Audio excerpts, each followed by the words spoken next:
Bien, hermanos, Dios les bendiga. Espero que en este día, en esta tarde, pues todos estén bien, ¿verdad? Que el Señor los haya tenido siempre con ese buen ánimo.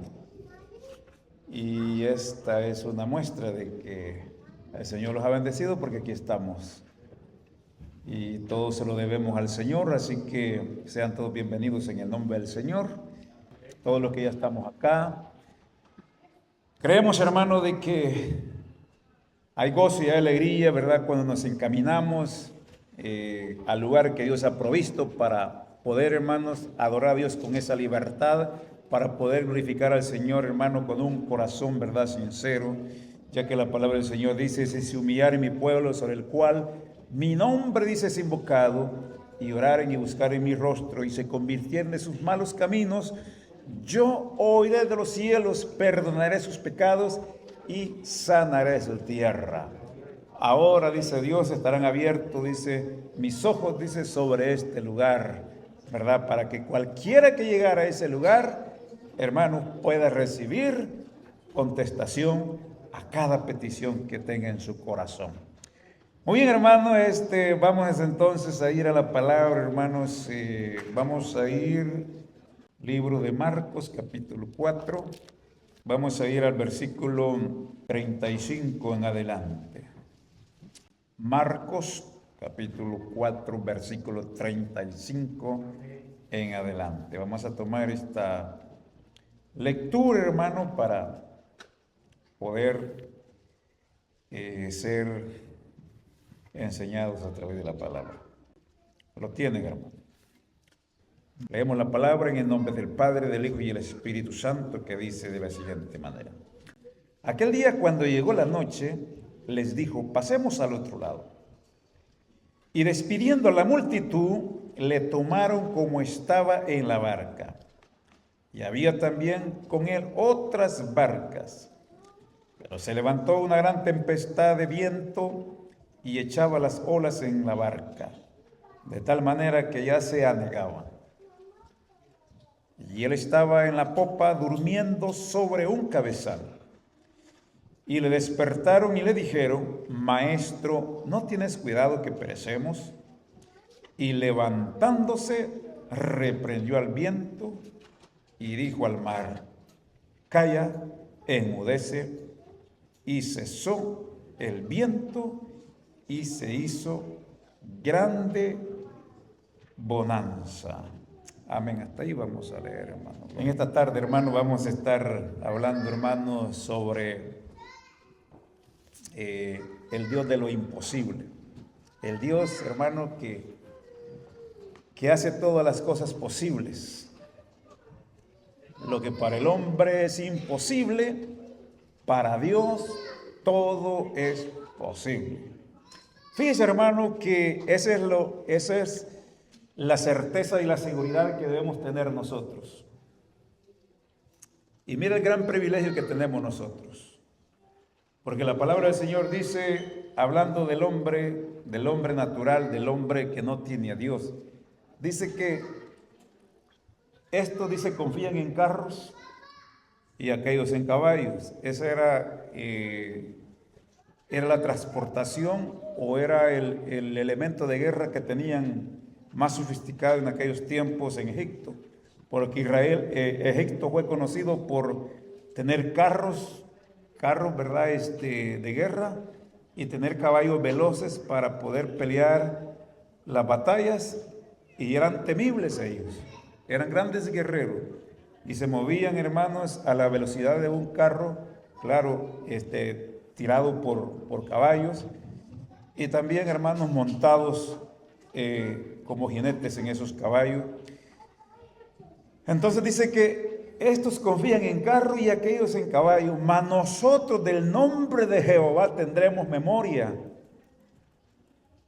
Del nombre de Jehová tendremos memoria. Ok. Entonces, lo maravilloso, hermanos, del Dios que nosotros tenemos, que no es un Dios que está, hermanos, reducido, o que está, hermanos, en un depósito, como la religión nos los ha enseñado, que le hacen un cajoncito allí bien adornado y allí ponen, hermanos, el Dios que aparentemente es el que los va a proteger, los va a cuidar de cualquier mal, de cualquier desastre, y allí están confiados. Pero el Dios de nosotros es un Dios que ni aún en el mundo cabe, ni aún en el universo, porque Él llena toda la tierra, dice la palabra, el cielo y la tierra lo llena, porque Dios, hermano, es grande. Ok, entonces vemos aquí que a través del ministerio de Jesús se dedicó a la predicación y a la enseñanza, y también a la sanidad de aquellos que estaban enfermos y a la liberación de aquellos que estaban atormentados por diversos demonios y espíritus malvados en el cual el mundo había caído. Entonces, se caracterizaba Jesús por estos tres, hermanos, ministerios que Él desempeñaba: el de la enseñanza, el de la predicación, liberación y sanidad divina. Completo. Para Jesús no había nada imposible. Entonces, Jesús tenía, hermanos, esas cualidades que cuando iba a enseñar, Él se sentaba. Podía ser, hermanos, a la orilla del mar, a veces en una barca, o a veces en una silla en la sinagoga. Y Él comenzaba a hablar, a recitar la palabra de una forma tan, hermanos, impactante, que en la forma en que Él enseñaba, la gente se quedaba al mirar su doctrina, y se quedaban, hermanos, tan absortos de lo que las palabras de gracia que salían de Él, que la gente no quitaba su mirada de Él. No quitaba su mirada de Él. Allí no había gente durmiéndose ni cabeceando en las bancas, ni había gente ahí, hermano, platicando, ¿verdad? O dialogando mientras Jesús hablaba, porque todos quedaban impactados por las palabras de gracia que salían de sus labios. Ok. Entonces, dice que aquí pasaron al otro lado, en una de las barcas donde Él había estado enseñando. Le tomaron tal como Él estaba y se lo llevaron hacia el otro lado. Y en el mar, dice que Él se acostó a dormir. Estaba cansado, Jesús se cansaba. Y cuando Él se sentía cansado, pues Él buscaba un lugar adecuado, hermanos, a donde sentar, a donde acostarse, recostar su cabeza y descansar. No era como quizás algunos de nosotros que a veces los ponemos grandes cargas, hermanos, que a la postre, ¿verdad?, no las podemos sobrellevar. Entonces, Jesús, cuando le tocaba trabajar, trabajaba, pero cuando le tocaba descansar, descansaba. No sobrecargaba su cuerpo, porque también era humano. Por eso, hermano, tenemos que ser nosotros personas que usamos la sabiduría de Dios. Tenemos que tener límites. ¿Hasta dónde podemos llegar y a dónde no podemos llegar? Entonces, descansar. Entonces, Jesús aprovechó ese momento para descansar, dice, en la popa de aquella barca. Y allí fue donde se levantó el viento y aquella gran tempestad. Sus discípulos allí se quedaron tan, hermanos, espantados y temerosos cuando vieron aquel viento y las olas que casi anegaban la barca. Y Jesús tranquilo, descansando, bien dormidito allí. Entonces Él dice que le despertaron y le dijeron: Maestro, ¿no tienes cuidado que perecemos? ¿No tienes cuidado de nosotros, que perecemos? Fíjese bien, hermano, que ellos, en lugar de también estar tranquilos ahí, estar confiados ahí, bueno, aquí está el Señor con nosotros.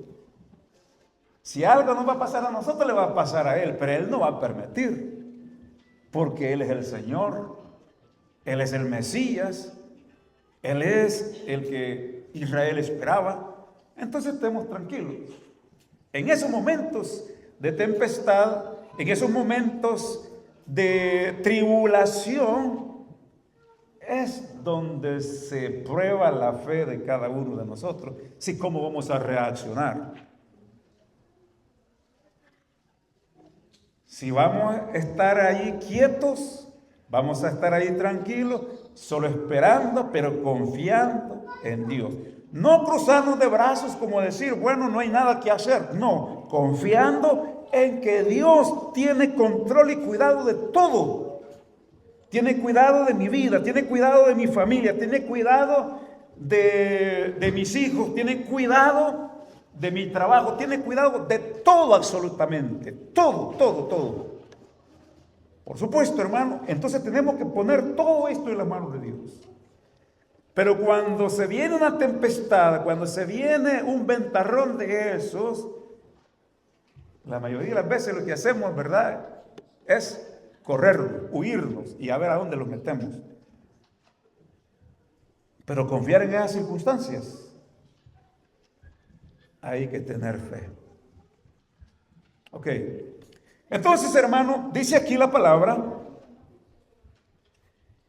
que lo despertaron y dijeron, no tienes cuidado que perecemos. Entonces, levantándose, reprendió al viento y dijo al mar. Ponga cuidado estas dos palabras. Reprendiendo al viento y dijo al mar. Mire las palabras que calla, enmudece. Calla, enmudece. Y cesó el viento y se hizo grande bonanza. ¿Cuán poder tiene la palabra de Dios en nuestra boca cuando la aplicamos, hermanos? Bajo esa fe, porque cuando soltamos una palabra con fe y con autoridad, esa palabra, hermano, lleva tal poder que puede paralizar el viento y puede, hermano, aquietar el mar.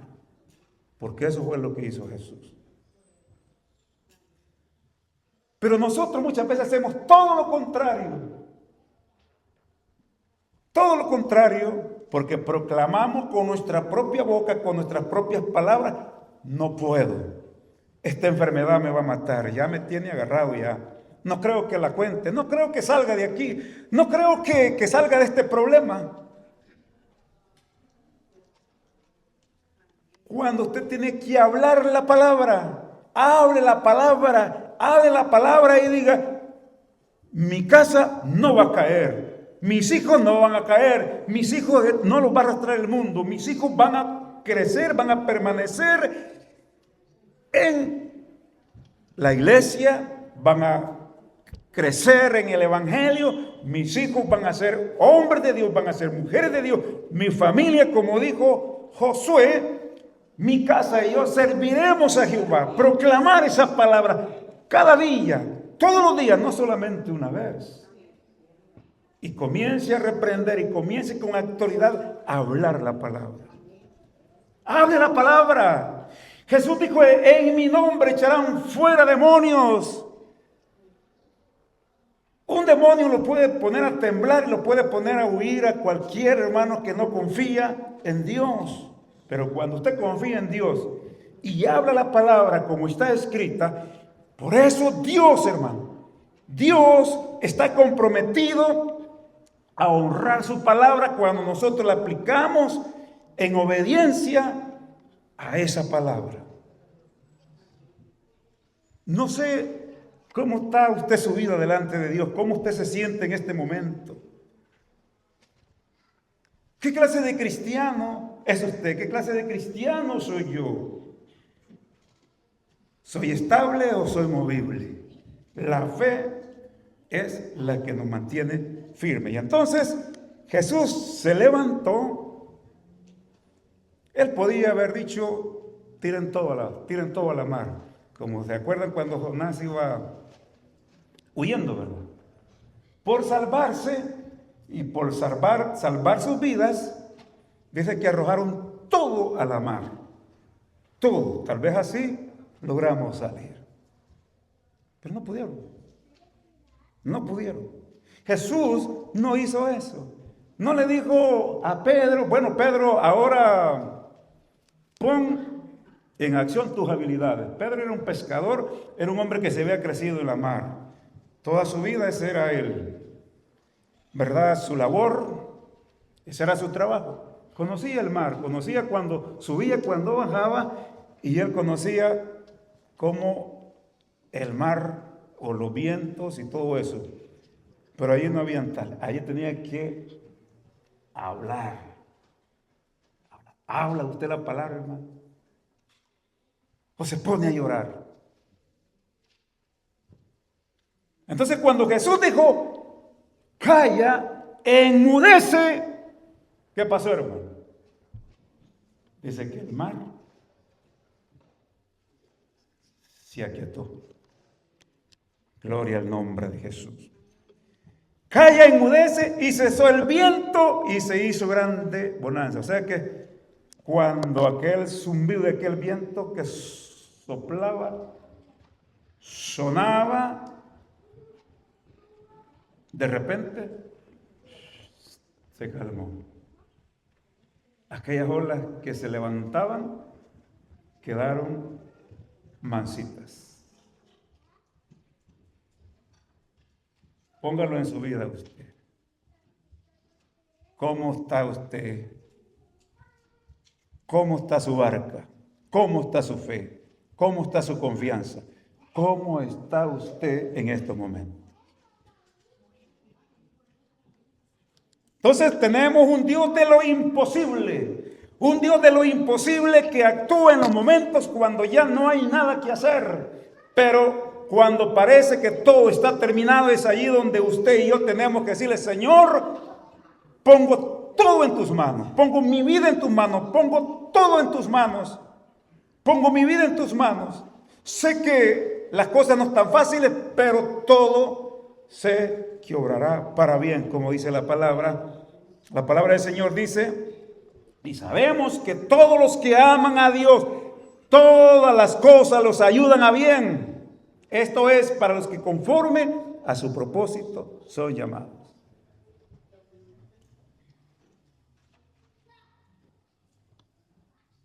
¿Se alegra usted por tener ese Dios así, hermano? Porque podemos estar en la iglesia y no sentirnos bien. Podemos estar en la iglesia, hermanos, y no confiar en Dios. Podemos ser un religioso más. Todo el mundo va a la iglesia. Todo el mundo el domingo muchas veces va a la iglesia. Pero tal como entra, así sale. Vacío, no lleva nada en su corazón, no lleva nada en su mente. Lo que lleva son pensamientos negativos porque no vino con esa confianza, con esa seguridad de que Dios podía darle una palabra a su corazón. Entonces, aquí dice la palabra, y cesó el viento y se hizo grande bonanza. Gloria a Dios. Entonces, vamos a leer otro pasaje de la palabra para ir, hermanos, dándole un poquito más de amplitud a esto. Estamos hablando del Dios de lo imposible, que Dios hace posible todas las cosas. Lo difícil lo hace fácil para Dios. Vamos entonces a otro texto de la palabra, hermanos. Vamos a ir allí a Mateo 19.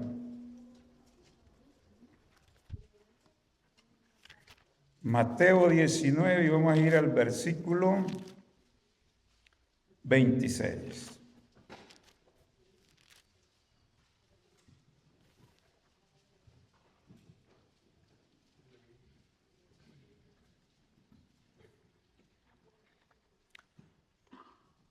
Mateo 19, versículo 26.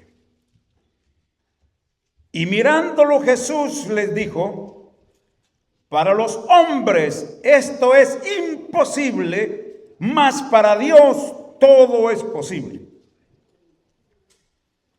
Mira la gran diferencia. Para los hombres es imposible, pero para Dios todo es posible. Entonces vamos a conjugar esto, hermano. El hombre siempre va a estar que es imposible. El hombre siempre va a estar allí negativo cuando ve las cosas que son imposibles. Porque nosotros no tenemos un poder ilimitado. No podemos nosotros ir más allá de lo que podemos, de lo que tenemos o de lo que Dios nos ha dado. Pero con la diferencia es al Dios en quien nosotros confiamos. El contexto de este texto que yo estoy leyendo aquí, hermanos, fue el caso de un joven rico. Un joven rico se acerca a Jesús y le dice: Señor, ¿qué haré para heredar la vida eterna? ¿Qué haré?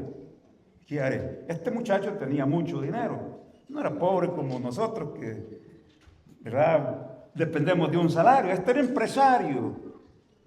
Podría ser un banquero, podía ser un prestamista, uno que posiblemente manejaba millones en este tiempo. Hombre de cuello blanco.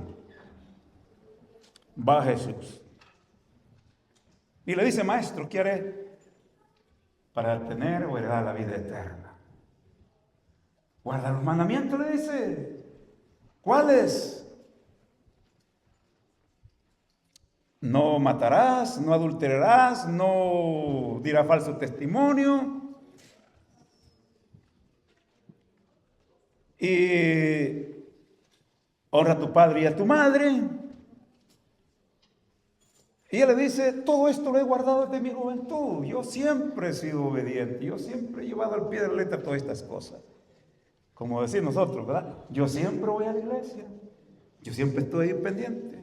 Yo siempre ofrendo. Yo siempre doy mis diezmos. Yo estoy en todo ahí, ¿verdad? No hay ningún problema. ¿Sí? Entonces, la jactancia, ¿verdad? ¿Y qué más me falta? Ya que yo lo he cumplido todo, ¿qué más me falta? Acuérdense que estaba enfrentándose con uno que le conocía y le podía leer la mente y el corazón. Porque Jesús tenía el don de discernimiento, porque podía leer. Yo no puedo, no tengo ese don para yo discernirle lo que usted está pensando aquí. No tengo ese discernimiento, pero Jesús sí lo tenía. Ok. Entonces Jesús va al corazón directamente. Va al corazón directamente. Porque muchas veces nosotros vemos lo de afuera, nosotros visualizamos lo de afuera, juzgamos por lo de afuera, por lo externo, y como juzgamos solamente lo de afuera, lo condenamos inmediatamente. ¿A cuántos usted no ha condenado aquí mismo, calificando desde los pies hasta la cabeza? No, ese no califica para esto. Ese no califica para estar en ese púlpito. Ese no califica para cantar una alabanza. Ese no califica para decir un texto bíblico ni para pasar allí, porque ya lo juzgamos. Pero el único que juzga es Dios, el que conoce el corazón. Porque si yo le digo, ni el corazón de su esposa conoce usted, ni el corazón de su esposo.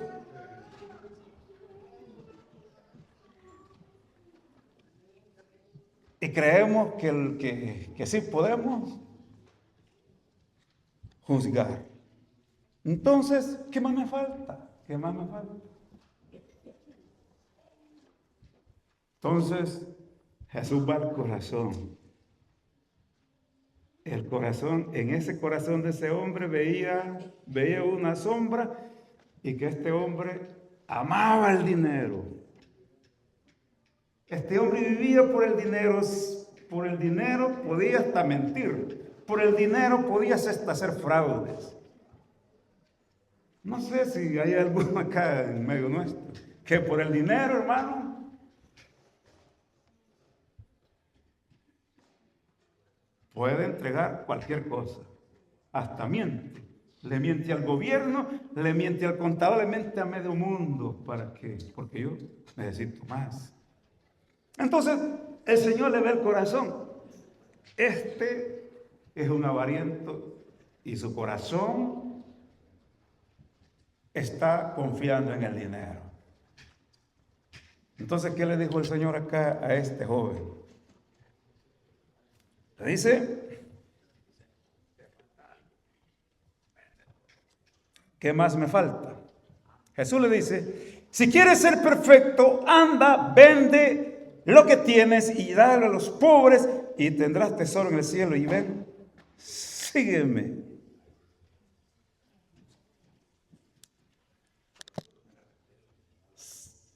Dio un paso al frente y sacó el pecho y dijo, amén, Señor, eso es lo que voy a ir a hacer.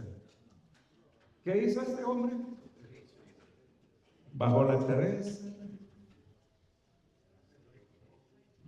Después de estar ahí, ¿verdad? No, yo todo esto le he guardado, Señor. No, hombre, si yo no soy un adúltero, no, yo no soy un fornicario. Mire, yo no ando dando falso testimonio de nadie, yo no ando mintiendo. Yo, impecable, recto, no hay ningún problema. Yo no hablo de los hermanos, todo está perfectamente bien. Cuando le dice el Señor, anda, vende todo lo que tiene y dale a los pobres, después de estar ahí, ¿verdad? Con el pecho saltado, baja la cabeza, da media vuelta. ¿Y qué dice la palabra? ¿Que iba contento? Triste. Iba triste. Triste porque le dieron a donde le dolía más.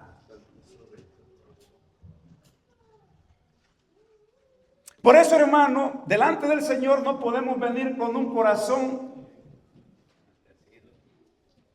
enaltecido o orgulloso, como dijo el Señor. Cesen las palabras arrogantes de vuestra boca.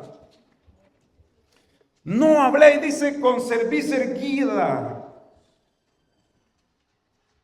No hagas alarde de vuestro poder, sino, dice, bueno le es, me deja haber sido humillado para que aprenda tus estatutos. Humillado. Ok. Entonces el hombre agarró camino y se fue. Yo creo que ahí dejó todo. Allí fue donde el Señor dice a sus discípulos. Mira, de cierto digo que difícil entrará, dice, un rico en el reino de los cielos. Otra vez os digo que es más fácil pasar, dice, un camello por el ojo de una aguja que entrar un rico en el reino de Dios. Sus discípulos, oyendo esto, se asombraron, dice, en gran manera. Les causó un asombro. No como estamos nosotros aquí, que los que estamos solamente... Ellos estaban asombrados por las palabras. Dios mío, dijeron entonces. ¿Quién entonces podrá ser salvo? ¿Quién pues podrá ser salvo? Y mirándolo Jesús les dijo, para los hombres esto es imposible, pero más para Dios todo es posible. Todo es posible. Entonces allí Juan de Pedro le dijo, es aquí nosotros lo hemos dejado todo. Y te hemos seguido. ¿Qué más tendremos entonces? Jesús les dijo, de cierto digo que en la regeneración, cuando el Hijo del Hombre se siente en el trono de gloria, vosotros que me habéis seguido también os sentaréis sobre 12 tronos para juzgar las 12 tribus de Israel. Y cualquiera que haya dejado casa, o hermanos, o hermanas, o padre, o madre, o mujer, o hijos, o tierras por mi nombre, recibirá 100 veces más y heredará la vida eterna. Pero el punto clave de aquí es lo que para los hombres es imposible, para Dios es posible.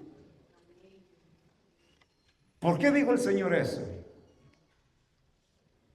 Jesús no estaba condenando al joven rico por lo que tenía o por el dinero o por la riqueza. Usted puede ser rico, usted puede ser millonario.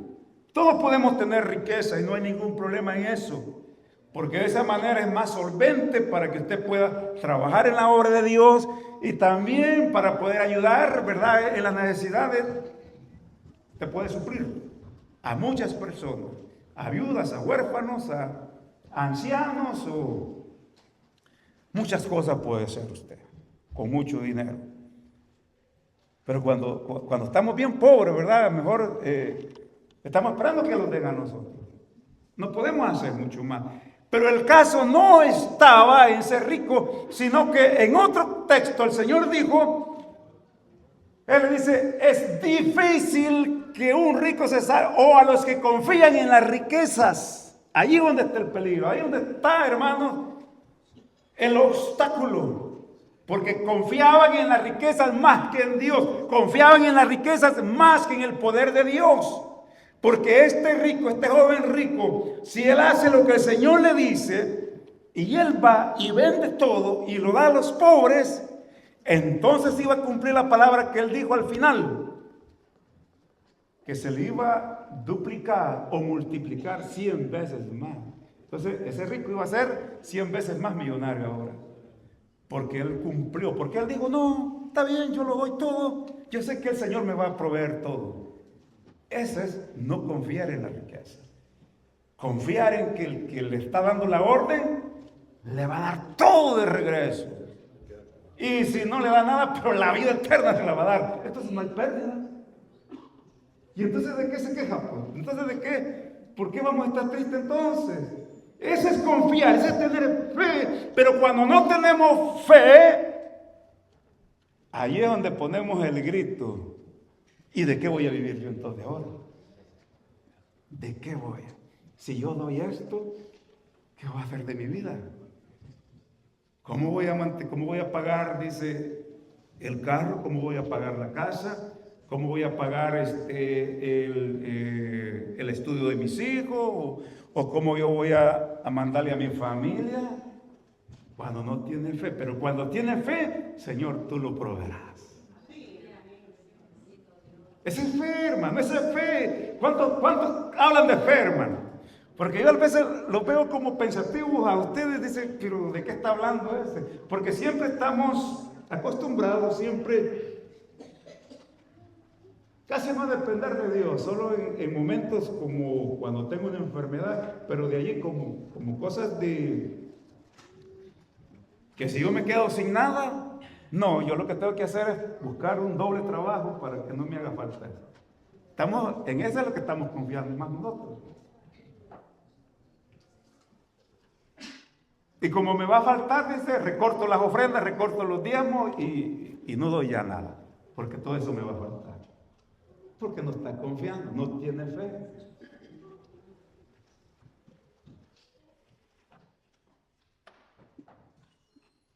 ¿Entienden lo que yo les estoy diciendo?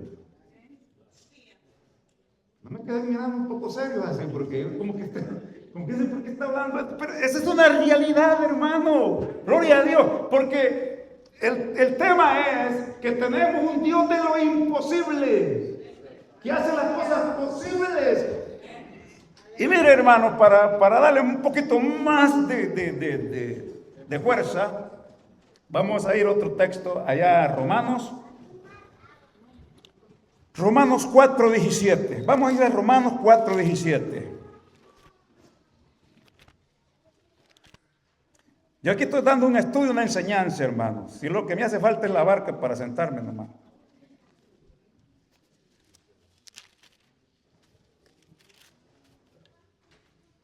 Ok. Romanos 4:17. ¿Lo tienen? Como está escrito, te he puesto por padre de muchas gentes, delante de Dios, a quien creyó, el cual da vida a los muertos y ama las cosas que no son, como si fuesen. Como si fuesen. Como está escrito, el que está escrito, hermano. La palabra está escrita. Y lo que está escrito, hermano, está escrito. Y cuando confiamos en esa palabra que está escrita, es donde Dios, hermano, hace florecer el desierto. ¿Cuántos creen que Dios puede hacer florecer el desierto? ¿Florece el desierto el Señor o no lo hace florecer? Sí lo hace florecer. La soledad, hermano, los lugares áridos, Dios los hace producir. Porque es el Dios de lo imposible. Porque para mí, hermano, me dan un terreno, hermano, árido, reseco, vacío. Yo digo, ¿para qué me dan esto? Me hubieran dado, pero Las Vegas allá alrededor del río, donde crece, ¿verdad? Los árboles, donde hay hierba verde, donde yo puedo sembrar en cualquier. Pero ¿para qué me dan ese terreno árido? Pero si usted dice, no, yo voy en el nombre, yo sé que Dios va a proveer, yo sé que Dios va a hacer que el vapor de esa tierra en tiempo de verano comience a germinar y comience y luego a producir. Ese es el Dios de lo imposible. Usted tiene que estudiar y leer la palabra y que esa palabra, hermano, se convierta en algo vivo en usted, en algo vivo en mí. Y poner la Biblia en las manos y ponérselo a Dios delante de él. Mira, Señor, esto es lo que dice tu palabra. Y yo creo en tu palabra. Y yo sé que por tu palabra, si yo me mantengo firme, yo no voy a caer. Yo no voy a caer en miseria, no voy a caer en pecado, porque, como dijo aquel, no me des pobreza porque voy a robar, quizás voy a hurtarle.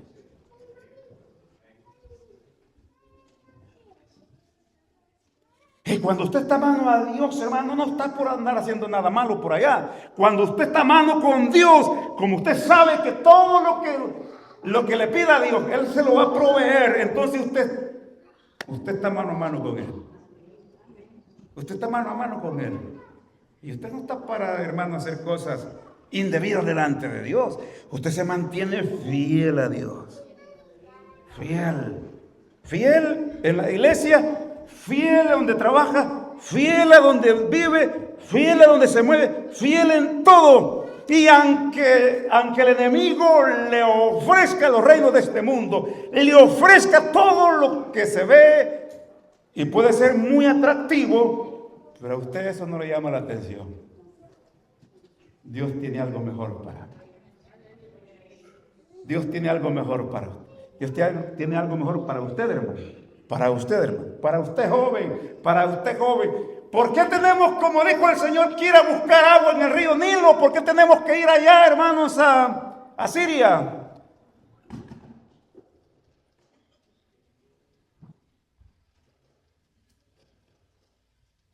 Claro que cuando dejamos, hermano, al Dios que tiene fuentes de agua viva, tenemos que ir a buscar, hermanos, al río Nilo o al río Éufrates. A beber aguas revoltosas. Pero cuando la fuente, cuando estamos confiando en el Dios de lo imposible, Él tiene aguas cristalinas para saciar su sed, para saciar su hambre. A todos los sedientos venía las aguas, y a los que no tienen dinero, venid, comprar y comer. Venid, comprar sin precio vino y leche. Ahí está.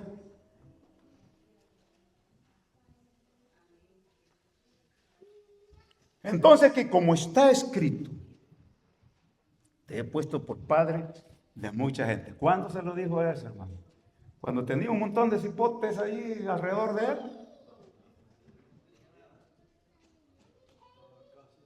Usted puede sentirse orgulloso porque tiene 4, 5, 6 alrededor allí en la mesa, ¿verdad? Todos tranquilos ahí, va comiendo tranquilo, se siente bien. Pero que le diga a usted que ya tiene 5 años, 10 años y no puede tener un hijo, y que ya ha ido por todos los doctores, y el Señor le diga, te he puesto por padre de muchos hijos, de muchas gentes. ¿Qué respondería usted? Dios se lo dijo a Abraham, te he puesto por padre de muchas gentes, como se le dijo. Gloria a Dios. Te he puesto por padre de muchas gentes delante de Dios. ¿A quién creyó? Eso es lo que hace falta, creerle a Dios, creerle. Como le dice, hermano, el profeta Azarías, cree a sus profetas, cree a Dios y seréis prosperados. Creerle no solamente dice yo creo y me olvido ya. Porque muchas veces nosotros oramos por un caso, por un problema y luego nos olvidamos de eso. Es que tenemos que estar allí, hermanos, creyendo y creyendo. Me acuesto creyendo que Dios va a resolver. Me levanto creyendo que Dios va a proveer y que Dios va a resolver. Y ahí estamos hasta que veamos realizado. Entonces dice aquí,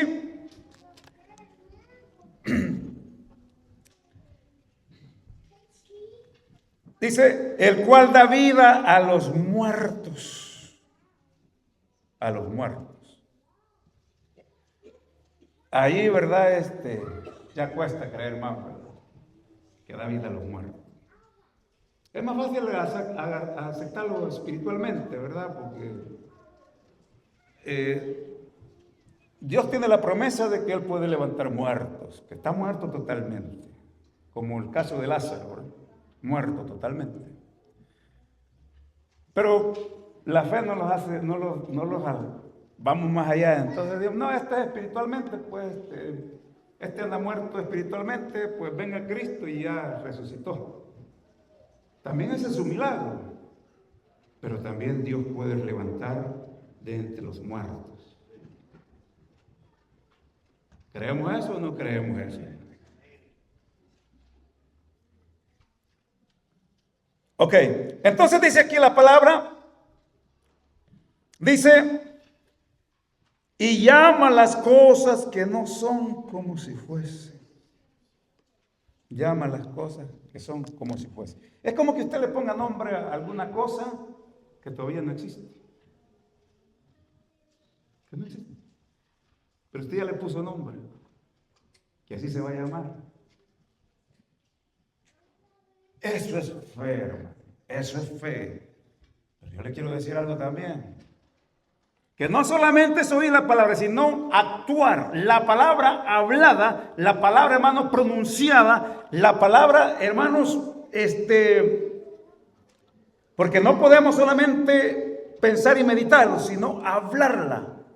Porque el Señor dijo, sea la luz y sea la luz.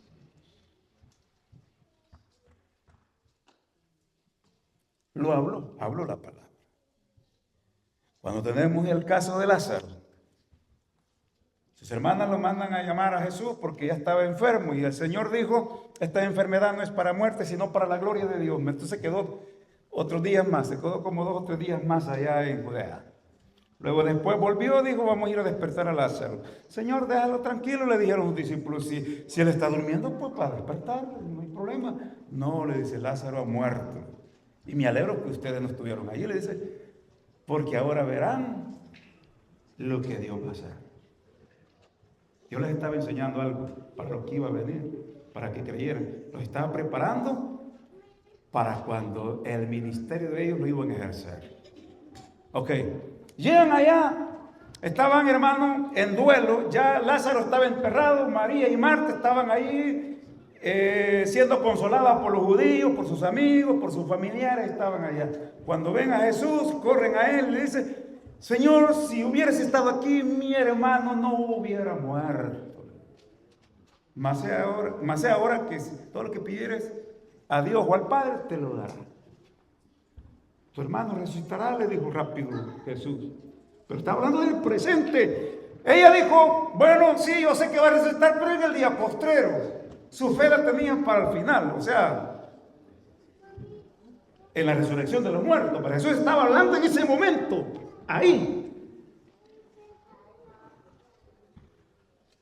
Y cuando Jesús le dice, quita la piedra, ¿qué dijo Marta? Señor, ya llega, porque es de 4 días. Entonces dice la palabra que Jesús se acercó a la tumba de Lázaro. ¿Y qué hizo Jesús, hermano? No lo vemos a Jesús que se arrodilló ahí, sino que va y le dice, Lázaro, ven fuera. Ven fuera. ¿Por qué Jesús no oró ahí? ¿Por qué Jesús fue y habló la palabra? porque Jesús se pasaba las noches en vigilia orando. Pasó 40 días en el desierto ayunando y orando a Dios, ahí pidiendo para esos momentos. Cuando vamos a actuar ya no hay tiempo de orar, vamos directamente, hermano, a hablar la palabra con autoridad y poder, hermano, para que Dios haga realidad esa palabra. Y en ese momento Lázaro salió, dice, de la tumba. Ese es el Dios de lo imposible que nosotros tenemos. ¿Podrá Dios entregarnos este lugar, hermanos? ¿Cuál es el Dios de lo imposible? $1 millón, $2 millones, $3 millones, es mucho. ¿Cómo vamos a hacer? Allí es donde necesita la fe.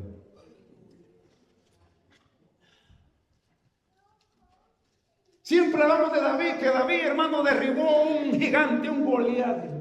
Oh, yo también, dice. Ok, están $2 millones, $3 millones. Pégale las pedradas.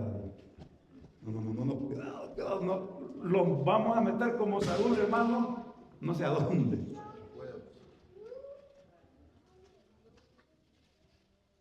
¿Cuántos quieren soltar la primera piedra? Contra Goliat.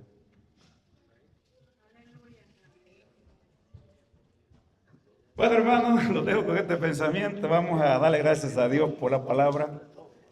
Aleluya, gloria al Señor. Los dejo ahí, hermanos, para que meditemos en la palabra, hermanos, si es que tenemos fe en el Dios de lo imposible, que Dios puede hacer las cosas posibles para ti. Oremos en el nombre del Señor, hermanos, para darle gracias por la palabra en el nombre del Señor.